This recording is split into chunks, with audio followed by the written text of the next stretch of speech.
ரிஷப லக்னத்திற்கு சனியினுடைய நட்சத்திர சார மாற்றத்தை பற்றி இந்த பதிவில் பார்க்க இருக்கிறோம். மே மாதம் 17ஆம் தேதி தொடங்கி அக்டோபர் 9ஆம் தேதி வரைக்கும் கிட்டத்தட்ட 145 நாட்கள் சனி ரேவதி நட்சத்திரத்தில் பயணிக்கிறார். இது வரைக்கும் உத்திரட்டாதியில் பயணித்த சனி பகவான் புதனுடைய ரேவதி நட்சத்திரத்தில் பயணிக்கிறார். இந்த ரேவதி நட்சத்திரத்தில் தான் அவர் பிறந்ததே, சனி பிறந்ததே. இப்போ நமக்கு லாபஸ்தானத்தில் சனி புதனை போல செயல்படுவது என்பது எப்படி இருக்குன்னு பார்ப்போம். இப்போ நம்ம ஜாதகத்தில் புதனுடைய நட்சத்திரமான ஆயிலியம், கேட்டை, ரேவதி இந்த நட்சத்திரங்களில் ஏதாவது ஒரு கிரகம் இருந்தது அப்படின்னா அந்த கிரகத்தினுடைய தன்மையை கூட சனி வாங்கி கொண்டு பலனை தருகிறது அப்படின்னு நம்ம எடுத்துக்கலாம்.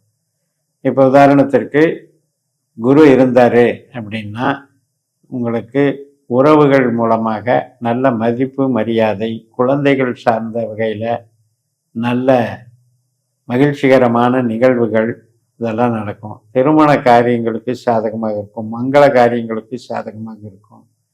தெய்வீக காரியங்கள் என்று சொல்லக்கூடிய வகையில் நம்மளுடைய இஷ்ட தெய்வம், குலதெய்வம் மற்றும் ஆன்மீக ஈடுபாடு இவற்றுக்கெல்லாம் ஒரு நல்லதை கொடுக்கும். இப்போ இதே ஆயில்யம் கேட்ட ரேவதியில் சனியே இருந்தது அப்படின்னு வைங்க நம்ம ஜாதகத்தில் லாபஸ்தானத்தில், அப்போ சனியே வந்துட்டாரு அப்படிங்கும்போது நிச்சயமாக எதிர்பார்த்த நோக்கத்தில் ஒரு பெரிய வெற்றியை கொடுப்பார். இப்போ நான் தொழிலில் இந்த ஸ்டேஜுக்கு முன்னேறணும் அப்படின்னு சில பேருக்கு, நிறைய பேருக்கு இந்த ஆர்வங்கள் இருக்கும், லட்சியங்கள் இருக்கும், குறிக்கோள்கள் இருக்கும். அதெல்லாம் நிறைவேறக்கூடிய காலகட்டமாக இதை எடுத்துக்கலாம். நான் இவ்வளோ பணம் சம்பாதிக்கணும், இந்த தொழிலில் இன்னென்ன மாதிரி டெவலப் பண்ணணும், இந்த மாதிரி என்ன எண்ணங்கள், திட்டங்கள், செயல்பாடுகள் வச்சுருந்தா கூட அதையெல்லாம் நிறைவேற்றி தரக்கூடிய அமைப்பு தான் இந்த 145 நாட்கள் சிறப்பாக இருக்கிறது. இப்போ செவ்வாய் கிரகம் இந்த ஆயில்யம் கேட்டை ரேவதியில் இருந்தது அப்படின்னு வைங்க, சகோதர வழி வகையில் நல்ல காரியங்கள், இணக்கமான சூழல்கள், இந்த மாதிரி பூமி சம்பந்தப்பட்ட ஆதாயங்கள் மற்றும் திருமண உறவில் திடீரென்று ஏற்படக்கூடிய ஒரு திருமண பந்தங்கள் இதெல்லாம் சாதகமாக இருக்கும். இப்போ ஆயில்யம் கேட்டை ரேவதி நட்சத்திரத்தில் சுக்கிரன் இருந்தார்னு வைங்க, இந்த சுக்கிரனுடைய தன்மைக்கும் இந்த சனி இந்த ரேவதியில் 145 நாட்கள் பண்ணும்போது நம்ம லக்னாதிபதி தான் சுக்கிரன். அப்போ நமக்கு ஒரு மகிழ்ச்சியை கொடுப்பார், ஆடம்பர பொருட்களினுடைய சேர்க்கைகளை கொடுப்பார், ஆடம்பரமான நிகழ்வுகளில் பங்கெடுக்க வைப்பார், திருமண காரியங்களில் மிக மிக மகிழ்ச்சிகரமாக செலுத்த வைப்பார். ஏற்கனவே பிரச்சனைகள், பிரிவினைகள் இருந்திருந்தா கூட இனி வருங்காலத்தில் அதெல்லாம் நடக்காமல் சேர்க்க வச்சிருப்பார், அற்புதமாக வேலைகள் செய்வார். இப்போ சூரியன் இருந்ததுன்னு வைங்க ஆயில்யம் கேட்டை ரேவதியில் அப்படின்னா இடம் சம்பந்தப்பட்ட வகையில் வெற்றி கிடைக்கும், இடம் வாங்கிறதுக்கு ஆதாயம் கிடைக்கும், அரசியல், அரசு உத்தியோகம் இதுலேயும் நமக்கு ஒரு நல்ல செய்திகள் சேரும், நல்ல பதவி உயர்வு போன்ற அங்கீகாரங்கள் நமக்கு ரொம்ப நல்லா கிடைக்கும்.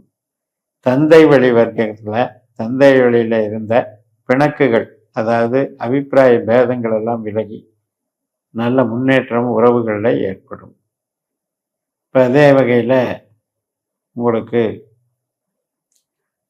ராகுவோ கேதுவோ இருந்தது அப்படின்னா பெரியவங்க வீட்டில் வயசான பெரியவங்க சம்மந்தப்பட்ட வகையில் ஒரு அனுசரணைகள் கிடைக்கும், நல்ல அமைப்புகள் கிடைக்கும்.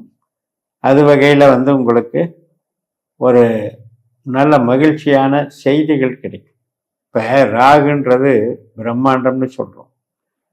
இப்போ உறவுகளாகட்டும் அல்லது ஒரு லைஃப் பார்ட்னர், பிஸ்னஸ் பார்ட்னர் ஆகட்டும், இதுல எல்லாம் ஒரு நல்ல அவங்க நல்லா டெவலப் ஆகுறாங்க அப்படின்னா அது நம்மளுக்கு மகிழ்ச்சி தானே. ஸோ அது மாதிரியான காரியங்கள் நடக்கக்கூடிய ஒரு அமைப்பு.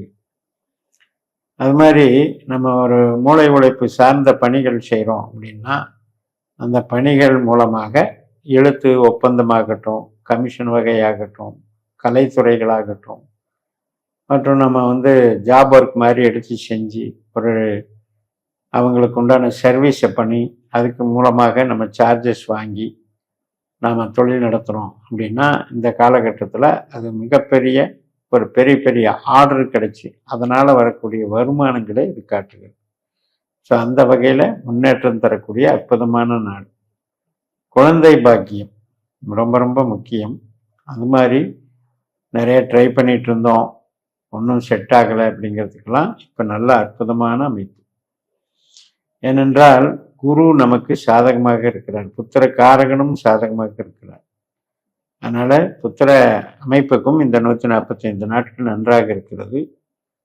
பிரிந்தவர்கள் இணைவது அப்படிங்கிறது குடும்பத்தில் மகிழ்ச்சியை தரக்கூடிய நிகழ்ச்சிகள் எல்லாம் நடக்கக்கூடிய ஒரு நல்ல காலகட்டம் இது.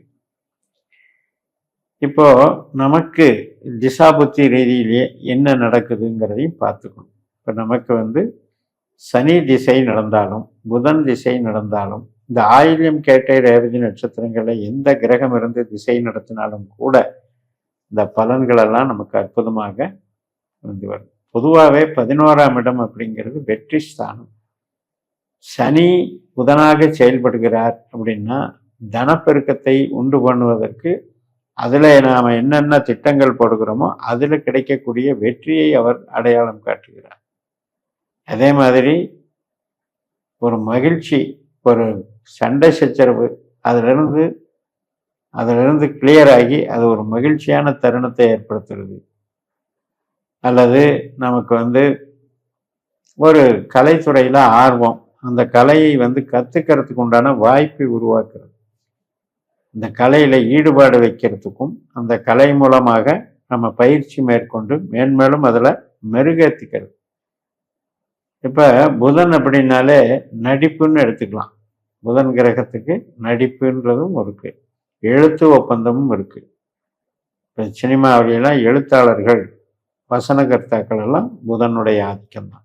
அதே மாதிரி அக்கௌண்ட்ஸ் சம்மந்தப்பட்டது, ஜோதிடம் சம்மந்தப்பட்டது, சட்டத்துறை சம்மந்தப்பட்டது மற்றும் ஜவுளித்துறையில் எடுத்துக்கிட்டா கூட இன்டீரியர் டெக்கரேஷன்ஸ், நூல் வியாபாரம், இன்டீரியராக எம்ப்ராய்டரி போன்ற டெக்கரேஷன்ஸ் பண்ணுறது, டிசைனிங் பண்ணுறது, இது எல்லாமே புதனுடைய வேலை தான். அதுலேயும் இந்த கார்பெண்டர் ஒர்க்கு பண்ணுறது, இந்த கார்பெண்டர் ஒர்க்கு மாதிரியே உங்களுக்கு பேட்டர்ன் டிசைனிங் அப்படின்னு இருக்கு, அது மாதிரி ரெடி பண்ணுறது.